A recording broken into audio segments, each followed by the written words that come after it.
Je vais lire en détail le chapitre 45 du livre de la Genèse, du verset 15 au verset 28. J'ai une tâche à accomplir ce matin, je sollicite vos prières. C'est une parole du Seigneur qui me pèse, c'est une parole prophétique pour quelqu'un qui concerne la façon dont les choses vont se dérouler au cours des prochaines années de votre vie. Je voudrais que vous entendiez ce que l'Esprit du Seigneur dit à l'Église. Il est question ici de Joseph. Il embrassa aussi tous ses frères en pleurant, après quoi ses frères s'entretinrent avec lui. Le bruit se répandit dans la maison de Pharaon que les frères de Joseph étaient arrivés, ce qui fut agréable à Pharaon et à ses serviteurs. Pharaon dit à Joseph, « Dis à tes frères, faites ceci, chargez vos bêtes et partez pour le pays de Canaan. Prenez votre père et vos familles et venez auprès de moi. Je vous donnerai ce qu'il y a de meilleur au pays d'Égypte et vous mangerez la graisse du pays. Tu as ordre de leur dire, faites ceci, prenez dans le pays d'Égypte des chars pour vos enfants et pour vos femmes. Amenez votre père et venez. Ne regrettez point ce que vous laisserez, car ce qu'il y a de meilleur dans tout le pays d'Égypte sera pour vous. » Les fils d'Israël firent ainsi. Joseph leur donna des chars selon l'ordre de Pharaon. Il leur donna aussi des provisions sur la route. Il leur donna à tous des vêtements de rechange et il donna à Benjamin 300 cycles d'argent et 5 vêtements de rechange. Il envoya à son père 10 ânes chargés de ce qu'il y avait de meilleur en Égypte et 10 ânesses chargées de blé, de pain et de vivres pour son père pendant le voyage. Puis il congédia ses frères qui partirent et il leur dit, « Ne vous querellez pas en chemin. » Ils remontèrent de l'Égypte et ils arrivèrent dans le pays de Canaan auprès de Jacob leur père. Ils lui dirent, « Joseph vit encore, et même c'est lui qui gouverne tout le pays d'Égypte. » Mais le cœur de Jacob resta froid parce qu'il ne les croyait pas. Ils lui rapportèrent toutes les paroles que Joseph leur avait dites. Il vit les chars que Joseph leur avait envoyés pour le transporter. C'est alors que l'esprit de Jacob leur père se ranima. Et Israël dit, « C'est assez, Joseph mon fils vit encore. J'irai et je le verrai avant que je meure. » Pouvez-vous dire Amen? Reprenons le verset 15. Il embrassa aussi tous ses frères en pleurant, après quoi ses frères s'entretinrent avec lui. Mon message est intitulé « Les larmes de Joseph ». Les larmes de Joseph. Esprit du Dieu vivant, aide-moi. Sans toi, je ne peux rien faire. Avec toi, tout devient possible. Utilise-moi comme tu le veux, car à toi appartiennent le règne, la puissance et la gloire pour des siècles et des siècles. Mon âme dit Amen. Il est étrange que l'on prêche si peu sur cette partie de la vie de Joseph. En effet, c'est le temps de la récolte qui est dû à la fidélité qu'il a gardée durant les temps de souffrance dans sa vie. Nous prêchons davantage sur sa souffrance, son sacrifice, que sur sa récolte. Nous prêchons sur la façon dont il a été abandonné, malmené, maltraité et ostracisé. Cependant, nous n'enseignons pas aux gens que sa souffrance a pris fin, que non seulement il a survécu, mais qu'il a prospéré, que ses derniers jours étaient plus grands que les premiers. Malgré un début laborieux ainsi qu'un milieu dépenaillé, à la fin, tout ce que Dieu lui avait promis s'est accompli. Il lui a fallu prendre un chemin détourné pour y arriver. Toutefois, il y est arrivé. Ce texte dont on parle rarement évoque une myriade d'émotions, parce qu'étant arrivé là, ayant survécu à tout, le voilà à présent le prince d'Égypte. Lui, un garçon hébreu, prince d'Égypte.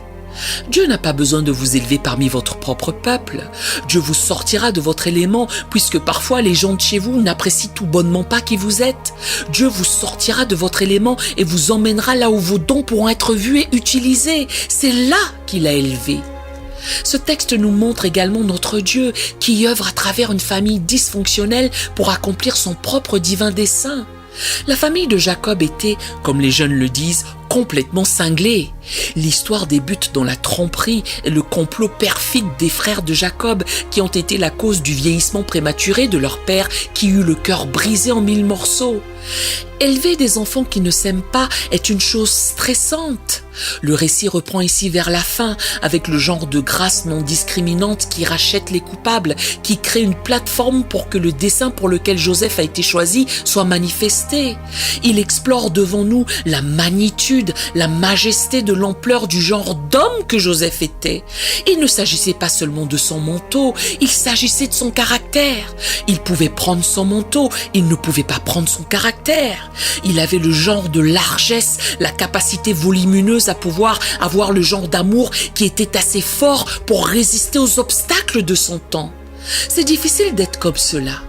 Vous ne vous levez pas un jour en disant « oui, je suis comme ça », à moins que vous ayez été testé comme cela. La famille avait été sérieusement disloquée et la réconciliation fait pleurer Joseph.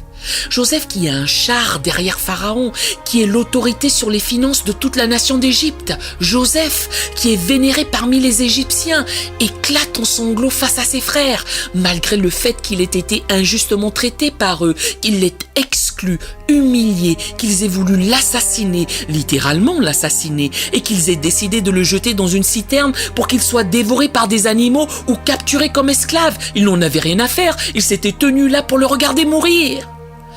Avez-vous déjà vu quelqu'un qui se soit tenu à l'écart pour vous voir mourir, qui vous a piégé, qui a juste attendu que vous tombiez, leur tombiez entre les mains? Bien sûr que vous l'avez vu, on ne peut pas vivre dans ce monde sans s'attirer des ennemis, des personnes qui vous détestent, des détracteurs, des gens qui vous méprisent, cela fait partie de ce monde. Sur les 8 milliards d'habitants qu'il y a sur cette planète, nous savons que tout le monde ne va pas nous aimer. Il ne s'agissait pas seulement du fait qu'ils le détestaient, mais qu'ils étaient aussi ses frères. Il ne s'agissait pas seulement de ce qu'ils avaient fait, mais de qui ils étaient. Quand Joseph est au sommet, bien qu'il ait le pouvoir d'être vindicatif, de rendre l'appareil, de prendre sa revanche, de les anéantir, de détruire leur vie, de couper complètement les liens avec eux, de leur couper les vivres et de les regarder mourir, il éclate en sanglots. Les larmes de Joseph sont étonnantes. Quand il l'avait jeté dans la citerne, il n'a pas pleuré. Quand il l'avait dépouillé de ses vêtements, il n'a pas pleuré. Quand ils avaient déchiré son manteau de plusieurs couleurs, il n'a pas pleuré. Quand il l'avait séparé de l'amour de son père, il n'a pas pleuré. Quand il l'avait vendu comme esclave aux Madianites, il n'a pas pleuré. Pour que Joseph pleure ici, il n'a pas pleuré au domicile de Potiphar quand la femme de ce dernier a débité des mensonges sur lui et qu'il a dû partir à cause d'un mensonge. Il n'a pas pleuré quand il a été victime d'arrestations illicites. Il n'a pas pleuré quand il est allé en prison. Il n'a pas pleuré quand les chansons et le boulanger l'ont oublié. Joseph n'est pas une mauviette. Qu'est-ce qui l'a amené à pleurer dans cette situation? C'est le seul moment où on nous parle des larmes de Joseph. Moi, j'aurais pleuré s'ils m'avaient jeté dans le trou. J'aurais peut-être pleuré s'ils avaient pris mon manteau. J'aurais certainement pleuré si j'avais perdu mon boulot chez Potiphar. S'ils m'avaient emmené en prison, j'aurais pleuré. Or, il a fait face à tout cela sans verser de larmes, pas même une seule. Voilà que ceux qui le détestaient à une période donnée de sa vie y reviennent à un autre moment. Il les voit. Ils sont désespérés. Ils sont en difficulté. Une famine arrive dans le pays. Ils ont besoin de lui. Soit le mal en lui se lèvera et se vengera, soit un bon ange se lèvera en lui et il réagira correctement. Avez-vous déjà eu à vous battre? Vous aviez 2 façons différentes de vous comporter. Vous saviez comment réagir seulement quand vous pensiez à ce qu'ils ont fait, à la façon dont vous avez souffert. Quelqu'un ici a-t-il déjà eu du mal à réagir comme il savait devoir le faire? Joseph est écartelé dans ses pensées. C'est humain de se souvenir. Comment peut-il oublier ce qu'ils lui ont fait? Il se dit, je sais que vous l'avez fait, que ce n'était pas par accident, vous me vouliez du mal. Oh, je ne suis pas un enfant ou un novice, je comprends que tout le monde ne va pas me souhaiter tout le meilleur. Seulement, il ne s'agit pas de ce qu'ils ont fait, c'est à qui ils l'ont fait. Vous aussi, vous m'avez trahi? Avez-vous la force de permettre au bien de sortir de vous quand on vous a fait du mal? Tout le monde peut être bon envers les gens qui sont bons envers eux. Or, l'épreuve de la vie est d'être bon envers quelqu'un qui ne l'est pas vraiment. C'est du genre, je ne te dois rien, je ne te dois rien, tu ne m'as pas élevé, tu ne m'aimais pas, tu n'étais pas là pour moi, je ne te dois rien. Quelqu'un ici sait de quoi je parle? Un certain temps a passé, voilà que tu as besoin de moi. Un certain temps a passé, voilà que tu m'appelles. Un certain temps a passé, voilà que vos cœurs se sont adoucis. Vous avez besoin de moi maintenant. L'anicroche à présent est la suivante. Étant donné la faveur dont il bénéficie, a-t-il la capacité de permettre à l'expression « bon ou meilleur ange », je vais en parler dans un instant, de prendre le dessus sur lui, de le guider, de sorte que le meilleur en lui l'aiguillonne et non le pire? Le plan de Dieu dépend du fait que Joseph trouve son bon ange ou meilleur ange. Abraham Lincoln, qui a si bien utilisé l'expression « meilleurs anges » dans son premier discours d'investiture du 4 mars 1861, l'a fait à l'époque où notre pays était à la veille de la guerre civile. À l'origine, ces mots n'étaient pas dans la locution. Il les a ajoutés, il annonce: je n'ai pas le cœur à conclure. Nous ne sommes pas ennemis, mais amis, et nous devons le rester. Même si la passion a pu altérer les liens qui nous unissent, il ne faut pas qu'elle les rompe. Les harmonies mystiques de la mémoire, remontant de tous les champs de bataille et de la tombe de tous les patriotes jusqu'à l'âme vivante et au foyer de chaque citoyen de ce vaste pays, sauront à nouveau faire retentir le cœur de notre union dès lors qu'agiront sur elle, comme je le pense, les meilleurs anges de notre nature. Les meilleurs anges de notre nature. Abraham Lincoln articule cela au moment où il conduit la nation à travers l'une des périodes les plus turbulentes de l'histoire de ce pays. Il fait appel aux meilleurs anges en nous et dit qu'en fin de compte, nous reconnaîtrons que nous sommes un seul peuple, que nous sommes frères, en dépit du fait que nos relations aient été tendues. En effet, elles l'ont été grandement. La plume de son adresse, du moins l'une d'elles, qui était le secrétaire d'État de Lincoln, a voulu changer la phrase, l'a même changée par ange gardien. Cependant, ange gardien sous-entend quelque chose d'extérieur. Lincoln comptait sur le fait que, dans le pire en nous, il y a un meilleur en nous, qui est à l'intérieur, qui, si nous le permettons, s'élèvera pour nous faire traverser les turbulences des temps par lesquels nous passons. Entendez-vous ce que je dis ? Pas le terme piétiste d'ange gardien, non. Sachez qu'Abraham Lincoln n'a pas inventé ça tout seul. Il ne fait que citer William Shakespeare. Quand William Shakespeare écrit la pièce de théâtre Othello dans les années 1600, il mentionne déjà les meilleurs anges qui combattent le mal qui lui a été fait. Abraham Lincoln revient sur ce discours de William Shakespeare de 1603 et adopte cette phrase « meilleurs anges ». Il est difficile de vivre une vie qui incarne vos meilleurs anges quand vous avez eu de mauvais moments. Il est difficile d'avoir de meilleurs anges quand vous avez été entouré de mauvaises personnes.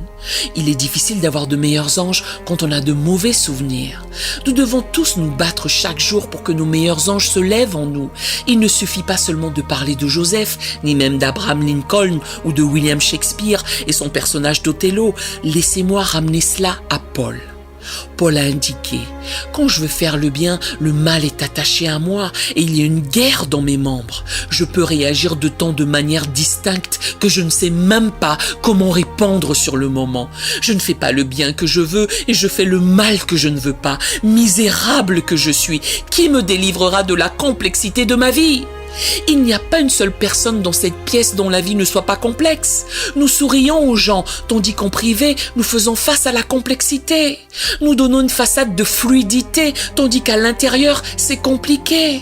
Il y a des gens compliqués ici, des gens compliqués qui me regardent en ligne. Vous avez traversé des situations compliquées. Une situation compliquée, c'est quand votre esprit, vos émotions se battent et que les deux ont raison.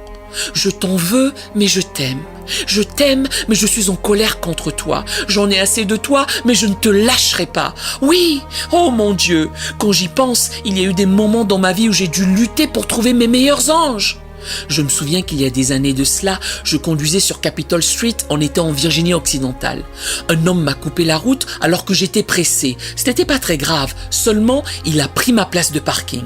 Je m'étais déjà engagé pour me garer et au moment où je faisais la manœuvre pour me mettre en place, il s'est faufilé avant moi, a pris ma place de parking et a cogné ma voiture.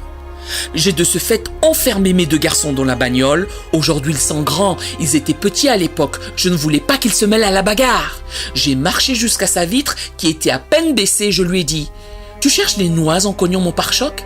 Quoi que tu cherches, je suis prêt à te le donner. » Sa vitre était à peine baissée, mais j'étais tout à fait prêt à faire sortir violemment son corps par là, à lui donner une bonne correction, juste pour une place de parking. Enfin, je ne parle que de moi, je sais que vous n'avez à aucun moment eu de conflit durant lesquels vos meilleurs anges sont allés se coucher et votre mauvais ange a dit « Je vais te péter là !» Le pire dans tout ça, c'est que je suis allé au pressing après. Au fait, il s'était finalement retiré de là, je veux juste que vous le sachiez. Donc, je vais au pressing après pour prendre mon linge propre. Et l'une des choses qui avait été nettoyée était ma robe de pasteur. L'homme m'a regardé, je l'ai également regardé et j'ai dit « Oui, c'est bien ça ». J'ai mis ma robe sur mon épaule et je suis sorti. J'étais gêné, j'avais honte, mais j'ai essayé de le cacher. Je suis monté dans la voiture, Dieu m'a dit « Regarde-toi un peu. À peine je tourne la tête que te voilà déjà, jeune prédicateur débutant, en train de te battre avec un homme pour une place de parking. Juste pour aller vite chercher ta robe pour pouvoir prêcher. » Je ne suis pas le seul en conflit, je ne suis pas le seul à être compliqué, je ne suis pas le seul à me battre avec deux voix dissemblables. Je vous déclare que cette lutte est naturelle.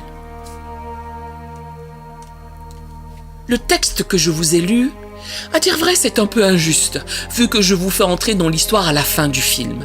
Il s'agit d'un spoiler, car au moment où je vous fais entrer dans le film, il vous faut comprendre certaines des choses qui se passent.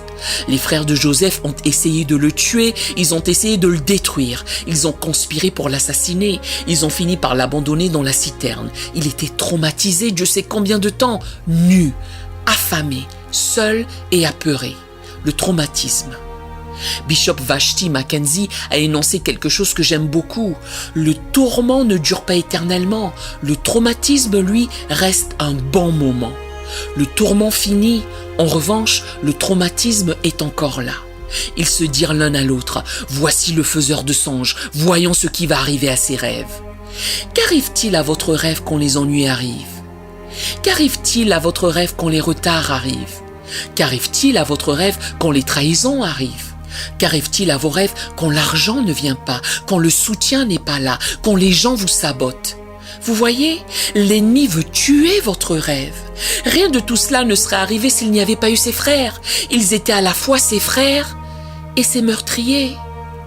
Chaque personne dans cette salle a des situations dans sa famille qui sont délicates à expliquer. Je t'aime bien que tu m'exaspères. Viens dîner à la maison bien que je ne puisse oublier ce que tu as dit de moi. Joseph a cette capacité à pouvoir faire face à cette situation en proportion démesurée avec une grâce qu'il est difficile d'expliquer. C'est ici que l'on comprend que malgré l'assaut d'émotions qui lui viennent de toutes parts, son amour est plus fort que sa mémoire. Quand je regarde ce texte, je me rends compte qu'ils sont tous dans une famine, que ses frères étaient dans une famine alimentaire, Joseph, lui, dans une famine familiale. Ils avaient faim de choses, lui avait faim d'eux. Quand j'ai compris ce qui l'avait fait pleurer, j'ai pensé que je n'avais pas réellement fait du bon boulot jusqu'ici dans mes messages. J'étais distrait par ce qu'il avait traversé. Or, ce qu'il a traversé dans la citerne, chez Potiphar, en prison, n'est pas comparable à la cause de ce calvaire. Ce n'est pas le quoi ou la chose que nous traversons qui nous tue. Je suis assez fort pour survivre à cela. C'est le pourquoi.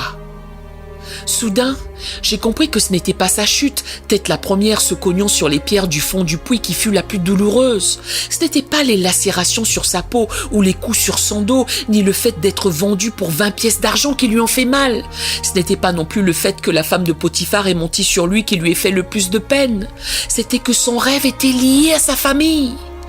Comment le rêve pourrait-il se concrétiser si les gens que j'aime ne m'aiment pas ? Je ne reçois pas d'amour en retour. Je sème pourtant de l'amour, mais je n'en reçois pas. Je veux parler à des gens qui ont partiellement réussi. Vous avez réussi ce côté-ci de votre vie, de l'autre, ça barde. Tout fonctionne de ce côté-ci de votre vie, tout le monde vous envie. De l'autre, lorsque vous rentrez chez vous, vous faites face à quelque chose qui vous dépasse complètement. D'un côté, c'est le meilleur des moments, de l'autre, c'est le pire. D'un côté, vous êtes au top, de l'autre, il y a ce sentiment lancinant, obsédant, douloureux qui ne quitte pas votre cœur, il ne s'en va pas. Que faites-vous quand votre amour ne veut pas disparaître, que votre bon sens vous dit « laisse-les tranquilles, laisse-les tranquilles ». Quelqu'un ici a-t-il un amour coriace, tenace, incessant ?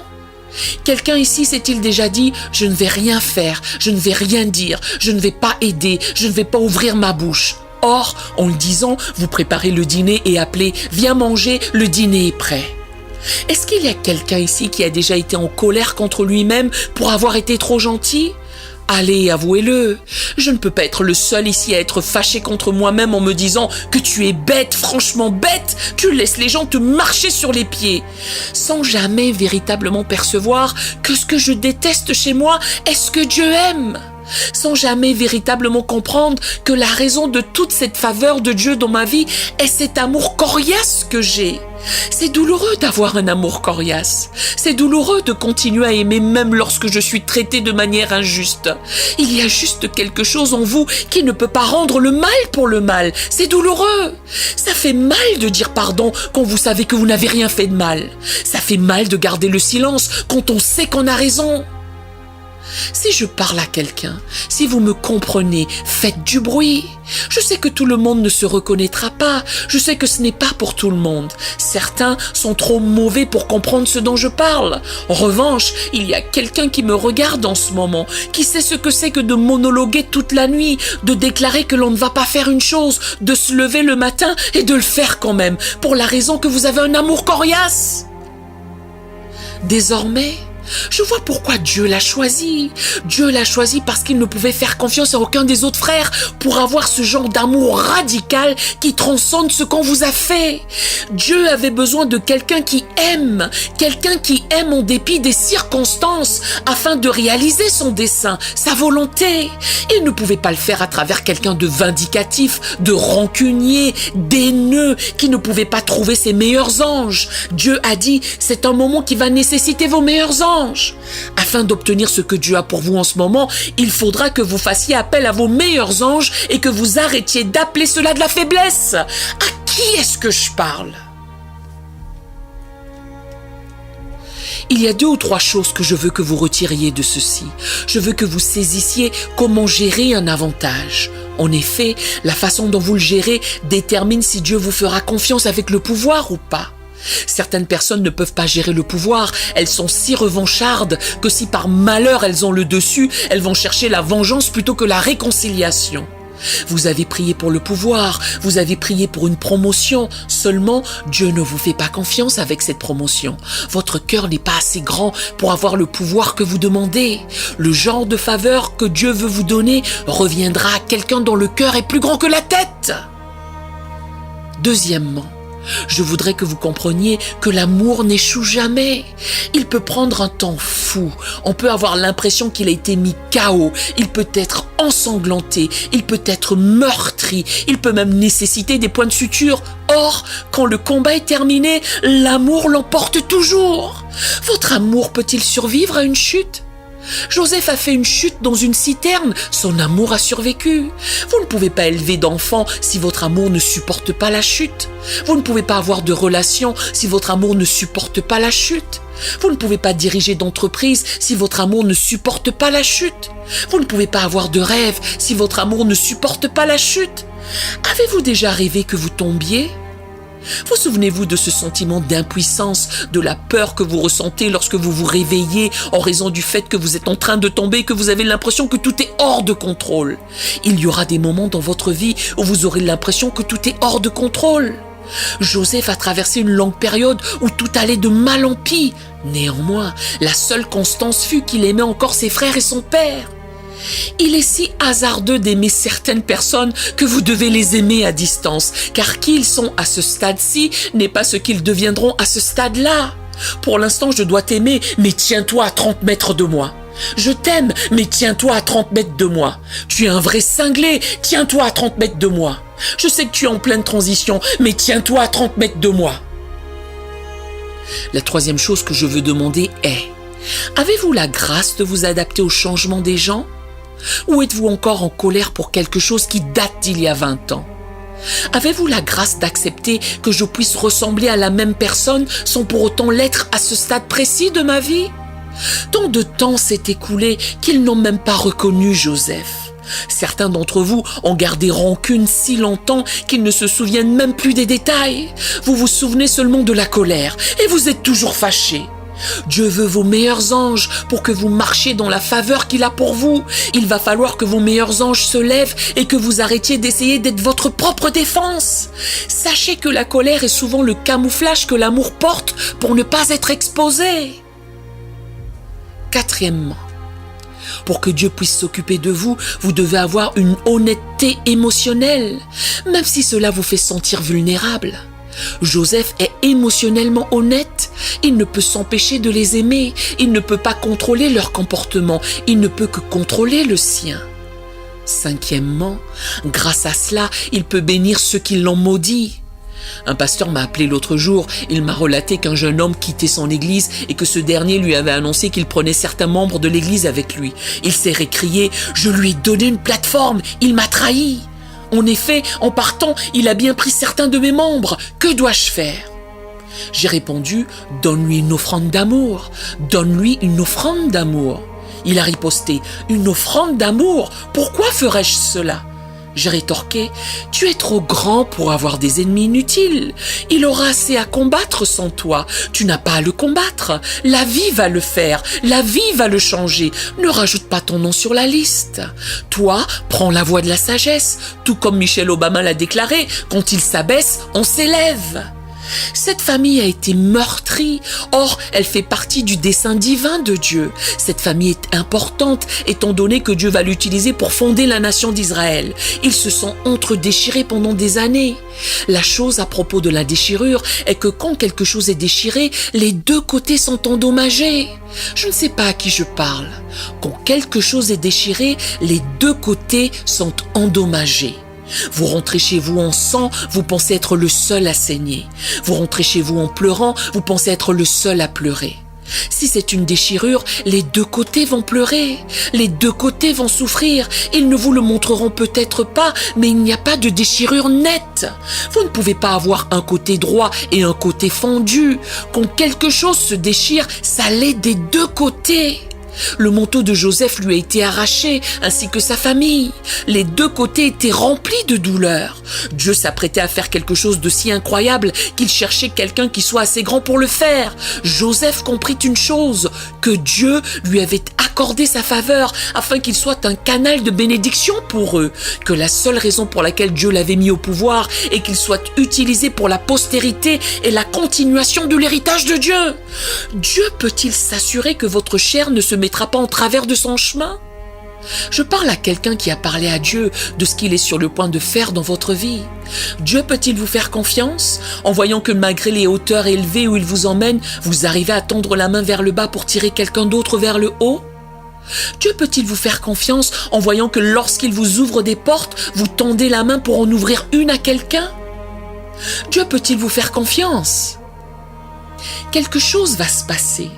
Dieu ne me parlerait pas de cette manière si quelque chose n'était pas sur le point d'arriver, si quelque chose n'était pas sur le point de changer, si Dieu n'était pas sur le point de m'élever dans une sorte d'Égypte, si une sorte de promotion n'arrivait pas dans ma vie. Dieu m'a fait passer cette épreuve pour que je sois prêt à gérer ce qu'il va faire dans ma vie par la suite.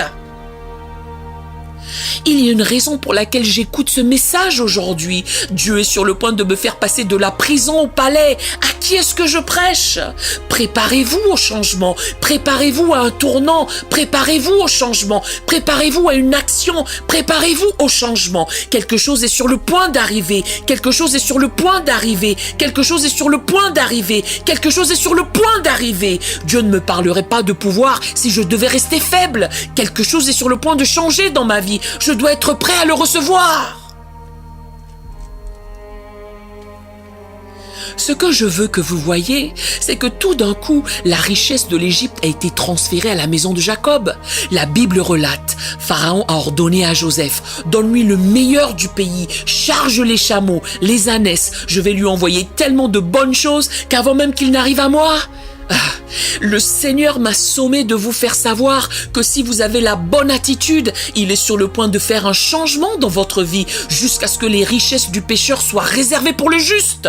Si c'est à vous que je parle, louez le Seigneur. Là où vous êtes m'est égal, que ce soit assis sur le canapé, assis à la table de la salle à manger ou dans ce bâtiment, je veux juste que vous disiez « Dieu est sur le point de tout changer, Dieu est sur le point de tout changer, il est sur le point de tout changer », que quelqu'un crie « Ça changera, ça changera, ça changera, ça changera. La pandémie n'a pas pu me le prendre, les émeutes raciales n'ont pas pu me le prendre. Ce que Dieu a pour vous est pour vous. Je m'élève contre tout démon, tout esprit mauvais qui essaie de neutraliser votre bénédiction dans le nom de Jésus. Dieu a dit que ça changera, cela s'accomplira. Si c'est à vous que je parle, criez à ce sujet. Si vous avez été dans une bataille, criez à ce sujet. Si vous avez passé un moment éprouvant, criez à ce sujet. Si vous pensiez que l'ennemi allait vous tuer, criez à ce sujet. Dieu ne vous a pas gardé en vie sans but. Si vous êtes encore ici, c'est parce que Dieu est sur le point de charger vos chameaux de bénédiction que l'œil n'a point vu.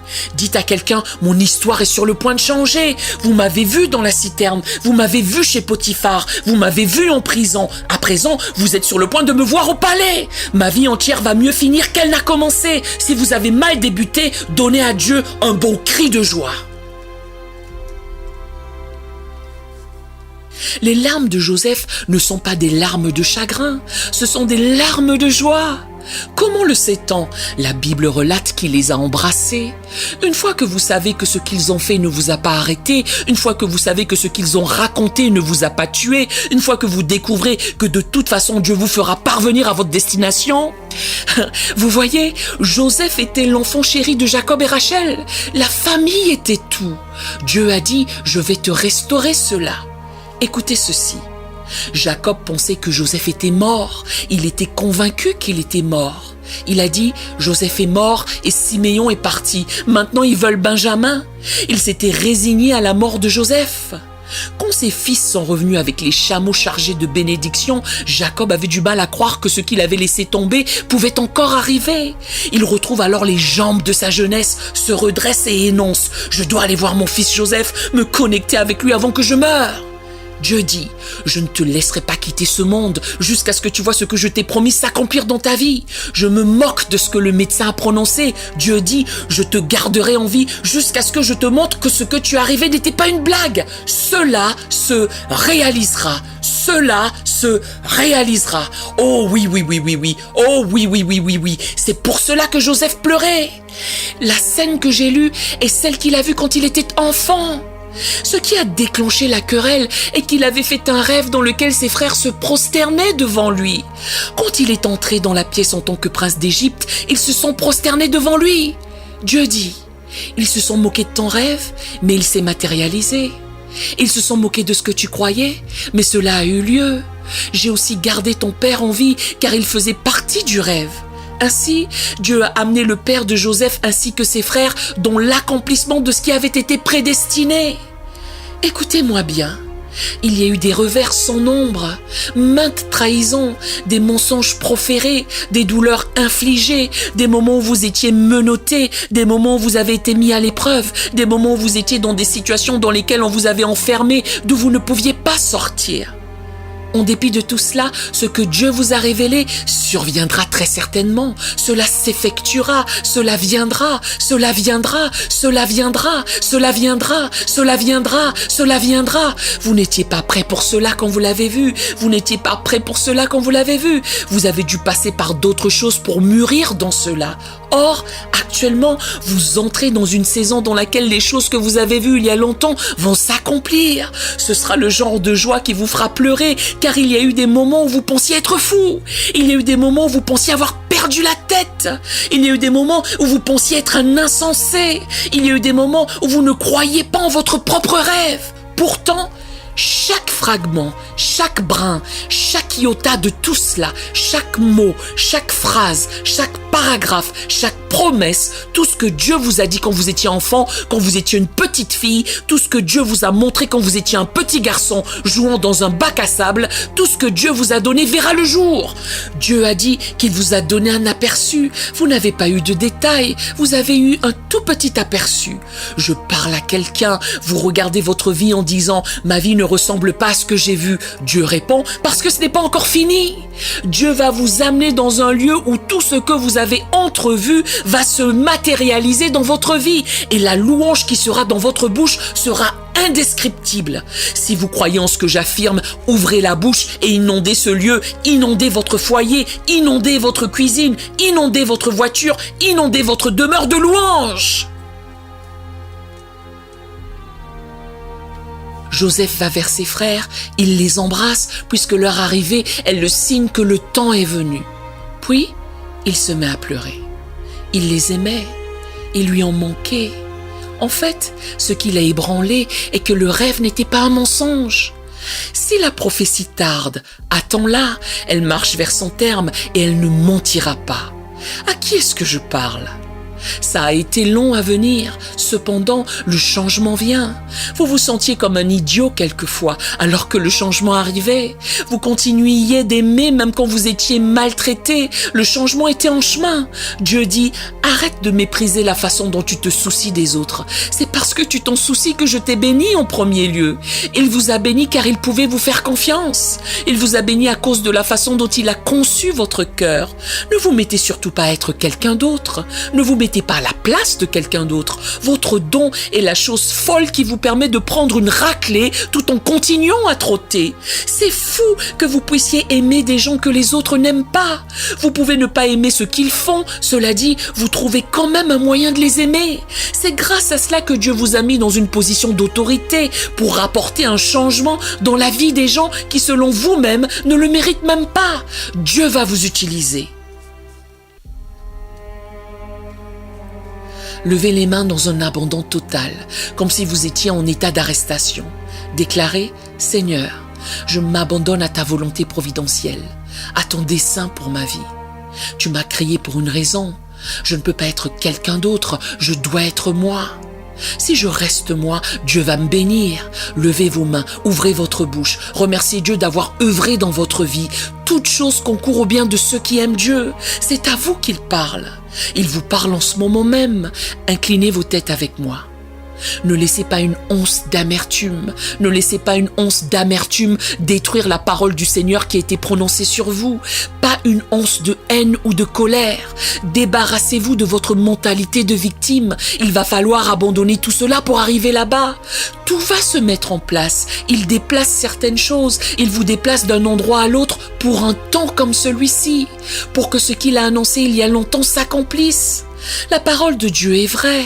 Votre joie sera si grande que vos visages seront inondés de larmes. Merci Seigneur, tu ne m'as pas laissé vivre ni mourir sans que j'obtienne ce dont j'avais besoin. Tu as dû déplacer certaines choses, mais tu m'as placé dans un endroit où je peux recevoir. Je ne laisserai pas le diable me piéger à être moins que le meilleur de moi. Seigneur, pendant que d'autres demandent « Rends-moi plus grand », notre prière est « Rends-moi meilleur ». Pendant que d'autres cherchent un statut, une plateforme, nous te demandons simplement de faire de nous des personnes meilleures. Nous saisissons enfin que si tu peux nous faire confiance, c'est là que tu nous bénis. Je préfère la faveur divine, une faveur si forte qu'elle se transmet de génération en génération.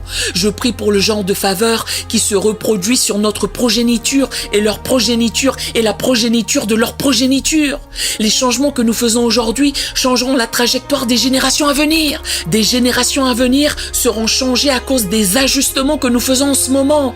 Les ajustements que nous faisons actuellement vont affecter nos petits-enfants et nos arrière-petits-enfants pour la raison que quelque chose a changé dans mon âme. Je ne serai plus le même au nom de Jésus. Nous aimerions vous donner l'opportunité de faire de Jésus le Seigneur de votre vie. Voulez-vous bien prier avec moi? Dites Seigneur Jésus, je me repens de mes péchés. Viens dans mon cœur. Je fais de toi mon Seigneur et Sauveur. Si vous avez fait cette simple prière, nous croyons que vous êtes né de nouveau. Allez dans une bonne église qui est basée sur la Bible. Donnez à Dieu la première place. Nous espérons de tout cœur que ce message vous encouragera. Si vous connaissez quelqu'un qui puisse être encouragé, s'il vous plaît, envoyez-le lui. Édifions le corps de Christ ensemble. Nous publions un nouveau message chaque lundi. Appuyez sur la cloche des notifications pour vous le rappeler. Merci infiniment de nous soutenir en vous abonnant à notre chaîne. Que Dieu vous bénisse abondamment.